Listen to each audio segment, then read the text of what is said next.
Assalamualaikum warahmatullahi wabarakatuh. Good morning everyone. Welcome to our sixth meeting of intensive reading course. Nah, di mana today kita akan belajar tentang yang namanya phrases ya atau frasa ya, khususnya untuk tentang noun phrase and verb phrase ya. Di mana materi ini akan sangat penting untuk membantu kalian dalam memahami struktur kalimat bahasa Inggris secara lebih baik. Ya, ingat phrases. So, here the learning objective ya, by the end of this meeting, kalian akan diharapkan bisa pertama mengidentifikasi dan menganalisis ya pemahaman kalian dari noun phrase-nya dan verb phrase-nya ya dalam sebuah kalimat atau teks. Yang kedua, menganalisis struktur ya, recognize and differentiate the noun phrase and verb phrase. Artinya kalian bisa membedakan mana yang noun phrase, mana juga yang verb phrase. Yang ketiga, yaitu namanya practicing, identifying, and forming. Cara mengidentifikasi phrases-nya dan cara membentuk phrases-nya itu seperti apa ya, menggunakan bottom-up reading strategies. Dimana dengan kalian bisa membuat kalimat yang benar-benar menggunakan yang namanya noun phrase dan verb phrase. Nah, di mana hal ini, semua adjektif ini akan meningkatkan kemampuan memahami teks dengan pengetahuan tentang phrases. Ya, ingat. Nah, di mana kita lihat pertama, last stage. What do you understand about this sentence? Dari kata ini, ya, apa yang kalian pahami? Orange kitten. Yes, it's phrases. Ini adalah frasa. Nah, frasanya ya di sini, di mana artinya itu bukan oren kucing ya, tetapi ya berupa frasa yang artinya kucing yang bermakna oranye. Ya. Jadi dari sini, what is phrases? Apa sih itu frasa? Frasa itu adalah istilah tata bahasa yang mengacu pada yang namanya sekelompok kata atau kelompok dua kata atau lebih yang bekerja sebagai satu kesatuan yang bermakna dalam sebuah kalimat atau klausa. Ya, di sini. Di mana frasa itu ya kelompok kata yang berhubungan dengan yang namanya saling berhubungan ya, dan digunakan sebagai satu bagian atau tunggal dalam suatu fungsi kata atau part of speech ya di sini. Nah, di mana frasa itu tidak mengandung subjek dan kata kerja sekaligus ya. Ya, it will not contain both subject and the verb. Ya, jadi tidak bisa menyatakan pikiran yang lengkap dan tidak pernah menjadi yang namanya a complete sentence, kata kalimat yang lengkap.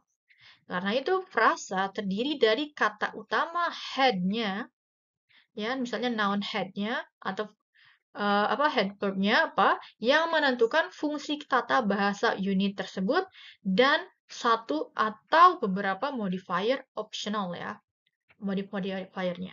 Di mana dari semua frasa yang kita tahu, ada beberapa tipe frasa seperti namanya noun phrase, verb phrase, adjective phrase, adverbial phrase, propositional phrase, infinitive phrase, and gerund phrase. Nah, di mana untuk hari ini kita akan fokus pada dua tipe frasa, yaitu noun phrase and verb phrase. Ya. Pertama, kita akan lihat noun phrase atau kita bisa singkat dengan NP ya. Di sini kita lihat apa sih itu noun phrase? Noun phrase itu adalah kelompok kata yang berfungsi sebagai kata benda dalam kalimat. Nah, biasanya terdiri dari kata benda utama dan kata-kata yang mendeskripsikannya, seperti ada determiner and adjective. Nah, di mana di sini noun phrase itu bisa berfungsi sebagai subjek, objek, ataupun complement, pelengkap ya. Nah, di sini ataupun objek preposisi dalam suatu kalimat. Itu bisa ya. Contohnya di sini ada the cat sits on the mat. Nah, di sini the cat adalah noun phrase dari sebagai subjeknya. Sit on the mat. Nah, di mana duduknya? Di matras misalnya ya. Di sini noun phrase-nya jadi objek. Yang kedua ada Aulia is beautiful girl, a beautiful girl. Nah, di sini noun phrase-nya apa? Adalah a beautiful girl. Bukan Aulianya ya. Aulia adalah subjek tapi noun-nya ya. Noun subjek, a beautiful girl-nya adalah complement-nya. Nah, lalu ada I saw a striped zebra. Nah, I-nya subjek, noun, melihat, verb, a striped zebra. Itu noun phrase adalah objeknya. Apa yang dilihat? Adalah zebra yang berbelang ya. So, di sini noun phrase itu bisa terdiri dari head noun-nya ditambah dengan modifier yang bisa muncul sebelum ataupun sesudah noun itu sendiri. Di mana modifier yang muncul sebelum head noun itu kita sebut sebagai pre-modifier atau left-handed, sedangkan yang muncul setelah head noun disebut adalah post-modifier atau right-handed. Nah, di mana dalam bahasa Inggris, pre-modifier, kalian bisa lihat sini ada beberapa elemen, ya, rumus-rumus tentang noun phrases. Bagaimana noun phrase itu muncul? Ya, di sini. Dalam bahasa Inggris, pre-modifier itu ya kata kelompok atau kata yang muncul sebelum kata benda utama untuk memberikan informasi tambahan atau mendeskripsikan noun tersebut. Nah, contohnya di sini termasuk yang deskriptor ada seperti pada apple tree. Lihat, apple dan tree. Apple-nya noun ketemu dengan noun. Ya, kalian bisa di sini ada contoh pohon ya. NP dikasih garis, NN. Jadi N-nya turun lagi itu ada apple, dan N turun lagi adalah tree. Nah, ini masuk yang namanya descriptor. Atau misalnya kita pakai yang possessive, ya, possessive noun di sini menggunakan kata ada my, yours, and atau his ya, yang berfungsi sebagai possessive determiner serta determiner seperti ada ada an, and the ya. Selain itu bisa menggunakan yang namanya determine quantifier. Quantifier tadi yang angka ya, number. Ya, yang bisa menjadi pre-modifier seperti pada ada some of, ada any, much, one, to, dan lain-lain. Ya, sedangkan untuk gerund itu artinya ada verb ing. Ya, dapat berfungsi sebagai pre-modifier, contohnya talking bird. Nah, berarti bukan burung yang berbicara, tapi ada jenisnya kan, a talking bird, a parrot, dan lain-lain. Nah, lalu ada adjective and adverb, ya, di mana menggabungkan adjective plus noun-nya. Determiner plus adjective plus noun, misalnya ada smart, ada messy, ada a smart people, a smart boy. Nah, determiner, adjective-nya smart plus noun-nya boy. Seperti itu ya. Sedangkan untuk post modifier itu adalah elemen yang muncul setelah head noun atau menjelaskan atau membatasi makna noun-nya itu untuk lebih jauh ya. Contohnya di sini ada prepositional phrases, ada noun plus prepositional phrases, ada in, on, at, dan lain-lain ya. Ingat preposisi. Lalu ada relative clause. Artinya noun ketemu dengan relative clause, ada who, ada which, whose, whom, dan lain-lain. Nah, kalian di sini bisa baca ini ya, baca di sini sendiri untuk contoh-contohnya dan rumus-rumusnya ya. Kalian bisa mengingat yang penting, yang sering kalian lihat aja ya di sini. Nah, di sini kalian bisa lihat ada kalimat ya. Analyze the following sentence to identify the noun, phrases, determiner, dan lain-lain. Ini saat kamu ingin mengidentifikasi phrases-nya lebih mendetail ya. Setiap partnya kalian identifikasi. Nah, kalian bisa lihat pada contoh yang pertama ada the cat on top of stool is sleeping. Nah, di sini ada noun phrase-nya adalah the cat ya. The cat on the top of stool itu noun phrase-nya ya, panjangkan dari the sampai stool. Nah, sedangkan kata penentunya atau noun-nya, head noun-nya itu adalah the cat, ya, determiner-nya the, ya. Lalu ada modifier-nya adalah frasa prepositional on top of stool, di atas stool, ya, prepositional phrases. Nah, is sleeping-nya sedang tidur. Kegiatannya. Nah, di sini ya, berfungsi sebagai post modifier on top of school. Sebagai post modifier menjelaskan posisi cat-nya, kucingnya, ya. Dalam substitusinya, keseluruhan noun phrase ini dapat digantikan dengan kata ganti seperti pada kalimat he is sleeping. Misalnya kalau kucingnya itu a male cat ya. Nah, the cat on top of stool itu kalian bisa ganti menjadi cukup he ya. He is sleeping. Nah, sesuai dengan reference word kemarin ya.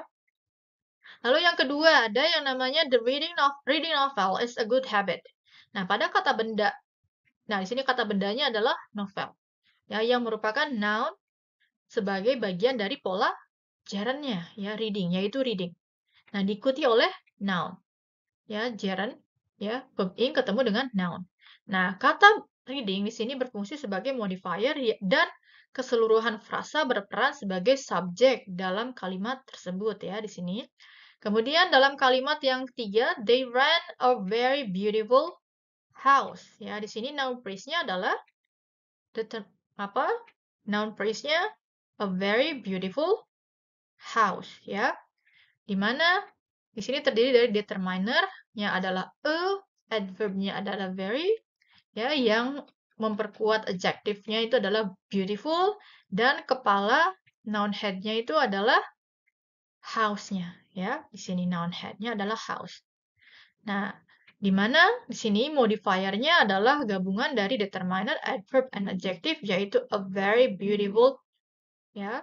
Di mana frasa ini akan berfungsi sebagai objek dalam kalimat ini ya.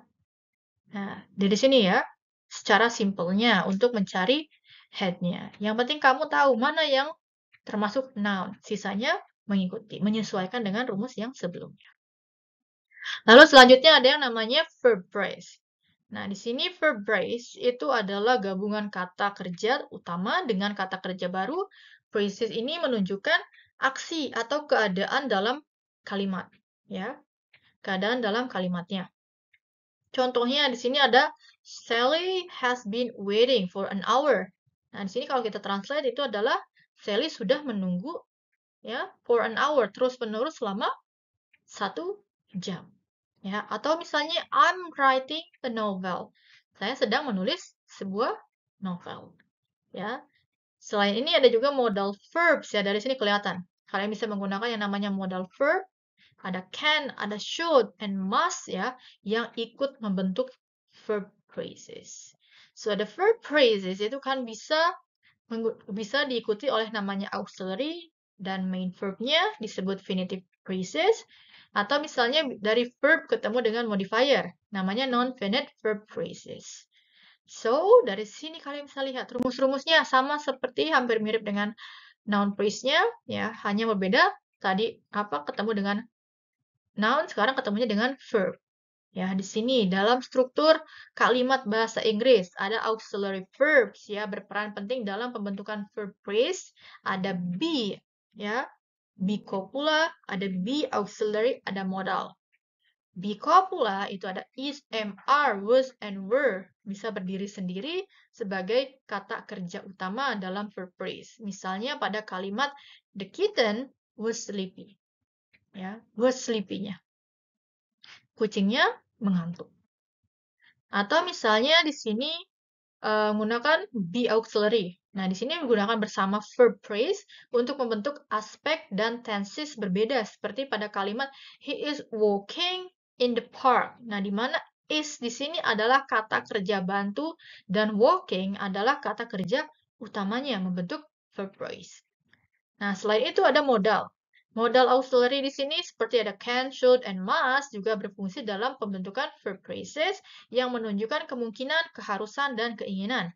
Contohnya dalam kalimat you should be happy. Kamu harus bahagia ya. Nah, di sini frasa should be happy adalah verb phrase dengan modal yang diikuti complement adjective. Ya. Atau misalnya ada yang namanya irregular past participle yang berakhiran ed atau en ya, dan present participle yang berakhiran ing. Nah, juga sering digunakan dalam verb phrase untuk membentuk tenses atau aspek seperti dalam kalimat cats are chasing a dog. Nah, kata kerja ini ya, kalian bisa lihat adalah sebuah verb phrase yang lengkap terdiri dari auxiliary are dan main verbnya chasing ya. Kalau sedangkan gerund phrases-nya dan infinitive phrases-nya juga termasuk tipe khusus dari phrases yang bisa berfungsi sebagai noun atau modifier dalam kalimat. Tetapi mereka sering muncul di dekat atau dalam verb ya. Dalam verb misalnya ada she loves singing, menggunakan singing sebagai gerund. Dan she loves to read menggunakan to read ya, to infinitive. Nah, sedangkan professional phrases biasanya berfungsi sebagai pelengkap dalam kalimat yang melengkapi verb phrases. Contohnya dalam kalimat I keep my bicycle in the garage. Frasa ini frasa in the garage adalah pelengkap sebagai komplementnya yang melengkapi kalimat keep my bicycle. Di mana tempatnya? Where? Ya. Nah, selanjutnya ada contohnya di sini. Kalian bisa lihat dalam kalimat. Kalian bisa lihat, I ride a bicycle in the park. Sama she has not finished her homework. Nah, di sini kalian itu bisa dua pilihan ya. Kalau berdasarkan semantiknya ya, semantiknya itu kalian bisa membuat yang namanya pohon ya, tree structure. Nah, tapi di sini kita lebih bisa fokus untuk yang namanya pakai labeling ya. Bentuk labeling seperti dari she has not finished her homework. Nah, ini tugas kalian itu bisa membuat ini label ya. She-nya noun, has not-nya auxiliary, finish-nya verb, dan her homework-nya adalah object. Nah, verb phrase-nya adalah she has not finished. Ya, sebagai subject.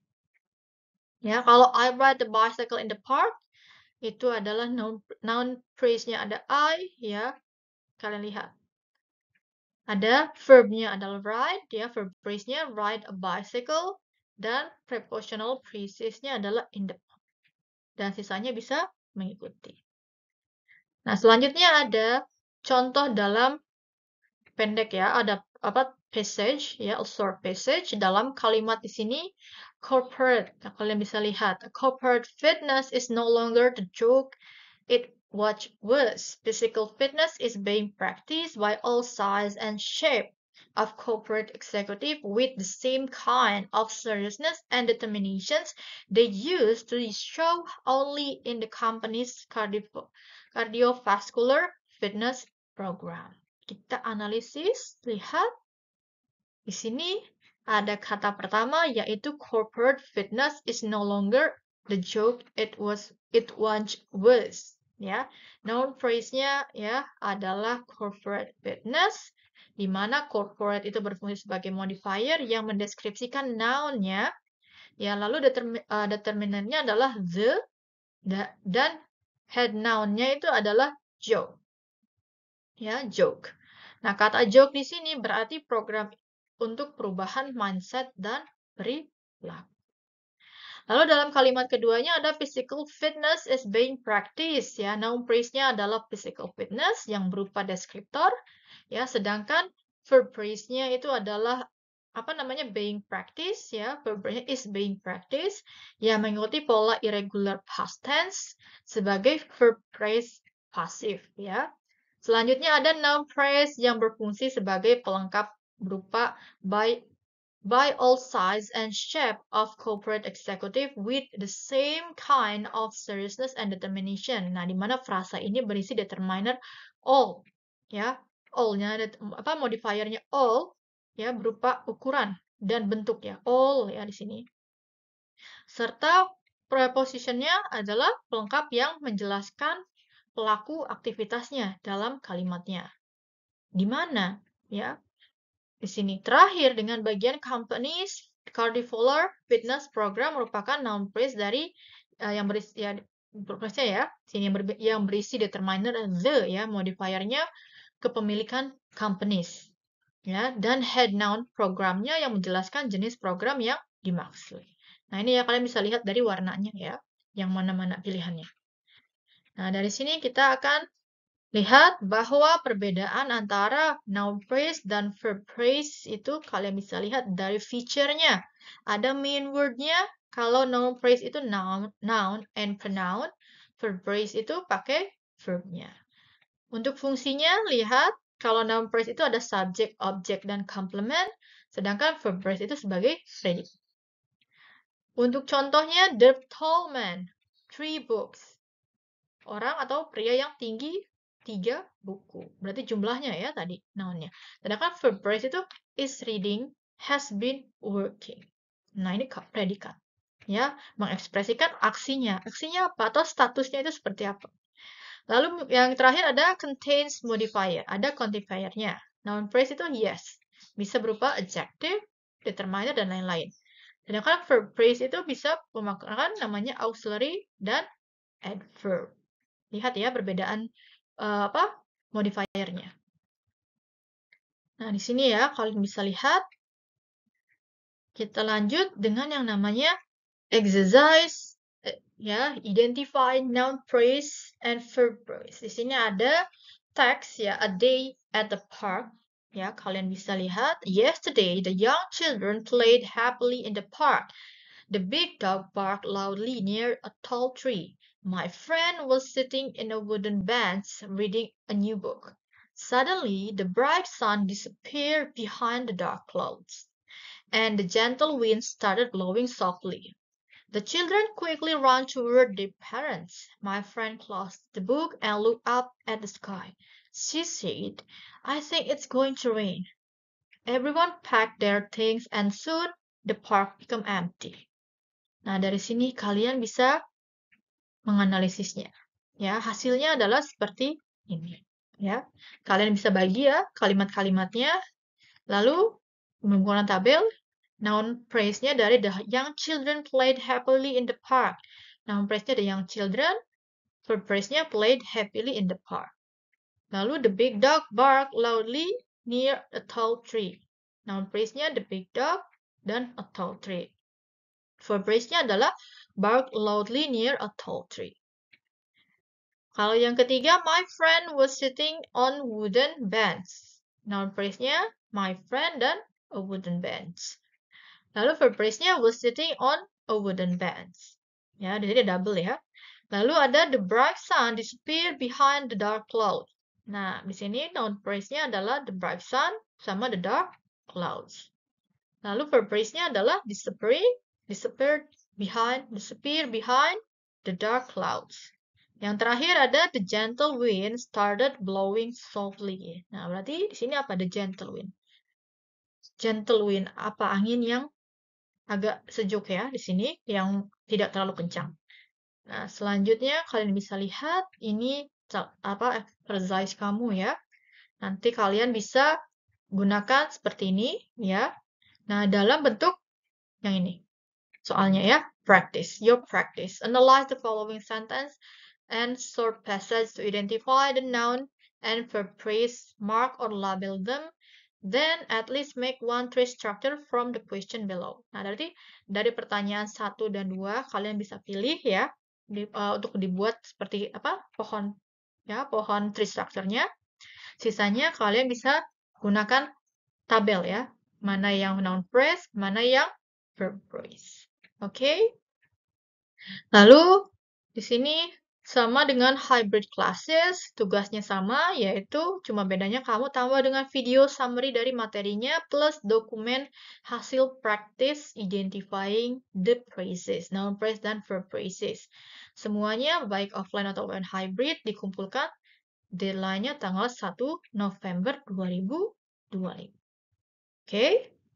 So, ya, bisa kita simpulkan bahwa noun phrase dan verb phrase itu merupakan komponen utama dalam struktur kalimat bahasa Inggris. Noun phrase terdiri dari head noun yang bisa didampingi oleh determiner, modifier, atau complement, berfungsi sebagai subjek, objek, ataupun pelengkap. Contohnya seperti the young children, a beautiful house, dan lain-lain. Sedangkan verb phrase terdiri dari kata kerja utama yang dibantu oleh auxiliary verbs, modals, dan participle ya, atau bentuk infinitif yang bersama-sama mendeskripsikan atau aksi ya, atau keadaan dalam kalimatnya. Misalnya is sitting, has been working, dan lain-lain. Nah, di mana pemahaman tentang perbedaan dan fungsi antara noun phrase dan verb phrase itu sangat penting untuk meningkatkan kemampuan dalam membaca, menulis, dan memahami kalimat bahasa Inggris secara efektif. Dengan mengenali bagian-bagian kalimat ini seperti determiner, modifier, head noun, serta jenis-jenis auxiliary ya dan modal dalam verb phrase, pembelajar ya kalian siswa dapat membangun namanya struktur kalimat yang lebih kompleks dan tepat ya sesuai. So that's all for today's sessions. I hope this sessions has helped you better understand how noun phrase and verb phrase function in English sentence ya dan text. Nah, so keep practicing by identifying these phrases in your reading and writing. If you have any question, feel free to ask. Thanks for your attention. See you in the next meeting. Wassalamualaikum warahmatullahi wabarakatuh.